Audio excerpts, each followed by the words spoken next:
So today we're going to be talking about the mystery of why do seasons change on Earth. So this first slide we're going to be discussing assumptions. People believe that Earth is closer to the sun in the summer, that is why it is hotter. Earth is farthest from the sun in the winter. This idea might make sense, but it is incorrect. The reason will be within the way the Earth moves in relation to the sun. This next slide, we're going to be talking about Earth's orbit. Earth's orbit is not a perfect circle, it is a bit lopsided. In part of the year, Earth is closer to the sun than at other times. In the northern hemisphere, we are having winter when Earth is closest to the sun and summer when it is farthest away. Um, Compared with how far away the sun is, this change in Earth's distance throughout the year does not make much difference to our weather. And then this picture right here, I'm showing Earth's orbit, there's the sun and the Earth. Okay. And in this next slide, we're going to be talking about Earth's axis. Earth's axis is an imaginary pole going right through the center of Earth from top to bottom. Earth spins around this pole, making one complete turn each day. This is the reason why we have day and night and why every part of Earth's surface gets some of each. Earth has seasons because its axis doesn't stand up straight. And then right here, I put a picture of Earth and its axis right there in the middle. I really like this picture, it looks very vintagey. And on this slide, I'm going to be talking about Earth tilting. Earth, long ago, it thought that something big hit it, and instead of rotating with its axis straight up and down, now it leans over. The thing that hit Earth is called Theia. Theia blasted a big hole in the surface and sent a huge amount of dust and rubble in the orbit.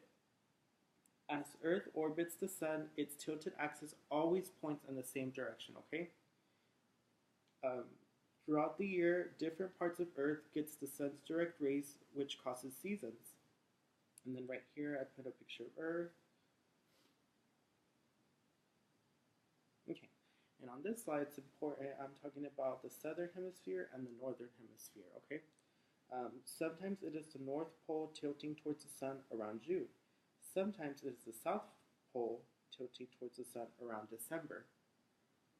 It is summer in June in the northern hemisphere because the sun's rays hit that part of Earth more directly than at any other time of the year. It is winter in December in the northern hemisphere because that is when it is the South Pole's turn to be tilted towards the sun. It is crazy how if you go to South America for the holidays, you should bring your swimsuit instead of putting your sweater on like here in Texas. And here I put a cool picture of the southern hemisphere and the northern hemisphere, if you notice the difference. The southern hemisphere is a little bit bluer in the middle, and the northern hemisphere is a little bit more clear. Okay, and on this slide, I'm going to be talking about obliquity. The Earth is currently decreasing in obliquity. Decreases in this can cause for more moderate seasons, how we're seeing here in Texas right now, if you didn't notice. Whenever a decrease happens, it causes cooler summers and warmer winters. Increases in this create more extreme seasons. Whenever an increase occurs, it causes hotter summers and colder winters. And then right here, I put a picture of Earth's obliquity. There's the sun, there's the Earth, 23 degrees.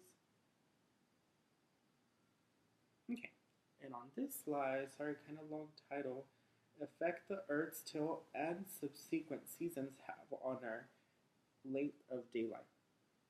If you live on or very close to the equator, your daylight would basically be within a few minutes of 12 hours the year round. Using the northern hemisphere as a reference, the daylight would lengthen/shorten during the summer/winter, moving northward from the equator. The daylight difference is subtle, but becomes extremely large in the northern latitudes. This is the exact reason why in certain seasons we get out of work and it's dark, and at other seasons we get out and it's super duper sunny. Right here I put a cool picture of the seasons. And on this slide, I'm going to be talking about equinoxes. Equinoxes are another significant day during Earth's journey around the Sun. On these days, the planet's axis is pointed parallel to the Sun rather than toward or away from it. The spring or vernal equinox for the northern hemisphere takes place around March 20th, the same day as the south's autumnal equinox. The vernal equinox in the southern hemisphere occurs around September 20th, when people in the north celebrate the autumnal equinox. And right here I put a cool picture of the equinox. Okay, and on this slide I'm going to be talking about a planet with a more extreme orbit than Earth. Okay, the planet Mars has a more elliptical orbit than Earth does. Its distance from the Sun changes more dramatically through its year than Earth does. The change in Mars' distance from the Sun does cause more pronounced cyclical changes on this world. Crazy facts due to Mars being counted out most of the time, as y'all seen online and stuff. Right here I put a cool picture of Mars and right beside Earth right there. Okay, and then right here I'm going to be speaking about some fun facts of seasons. The northern hemisphere would be where the sun hits directly on June 21st. But it really takes several weeks to warm the Earth, okay guys?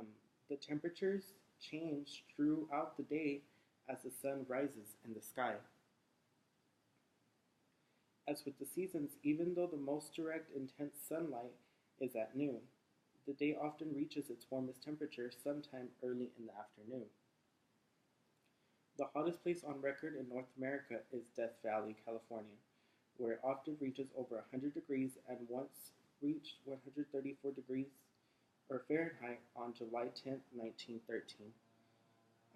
The coldest place on record in North America is Prospect Creek, Alaska, where it reached negative 80 degrees Fahrenheit on January 23rd, 1971. And right here I put a really cool picture of Earth. And yeah, that's the end of my slide, guys. I hope y'all really enjoyed it, and whatever y'all decide to do in the future, I hope y'all prosper in it, and I hope all of us pass this class and do a really good job, and all of us get to graduate and all that good stuff, okay? And I hope all of y'all have a great weekend. Thank you.